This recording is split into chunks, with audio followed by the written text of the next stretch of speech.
भाइयों, यह बहुत ही उपयुक्त समय है कि मिशन ने अपने विकास कार्यों के इस चरण में यूथ कन्वेंशन का आयोजन किया है।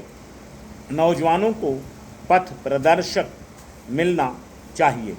उन्हें उन आध्यात्मिक मूल्यों को अपनाना चाहिए जिनकी वजह से ही राष्ट्र में देश और समाज के प्रति जिम्मेदारी की भावना बनी रहती है। आज युवकों पर ही ध्यान केंद्रित करना होगा।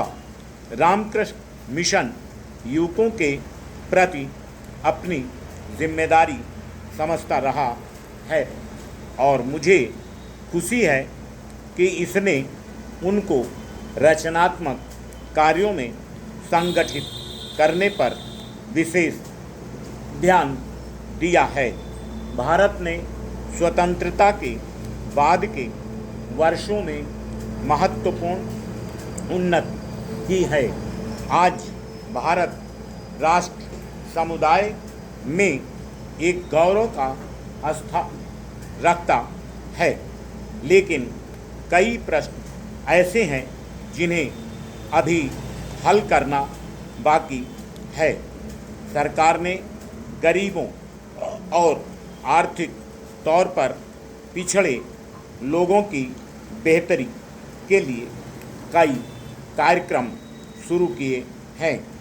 सरकार की कोशिश में रामकृष्ण मिशन और विशेषकर इसके युवा पक्ष जैसी स्वयंसेवी संस्थाओं को हाथ बटाना चाहिए। इससे देश के ऐसे दूसरे स्वयंसेवी संगठनों को प्रेरणा मिलेगी। मैं देश के युवकों से अपील करता हूं कि वे भारी संख्या में समाज सेवा को अपनाएं और स्वामी विवेकानंद के ने युवकों के लिए जो मार्ग प्रदर्शित किया था उससे प्रेरणा लें।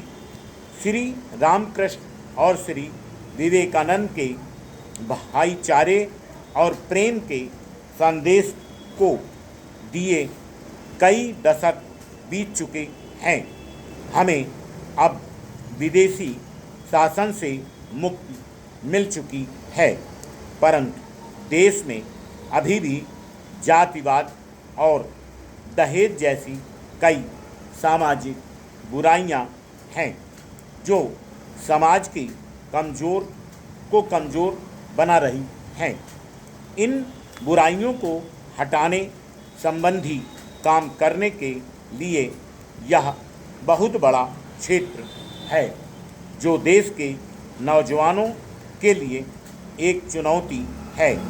मैं युवकों से कहूँगा कि वह स्वामी विवेकानंद द्वारा कही इस बात से प्रेरणा लें कि हमें आवश्यकता है उन नौजवानों की जो सब कुछ त्याग कर देश के लिए अपने जीवन का बलिदान कर दें।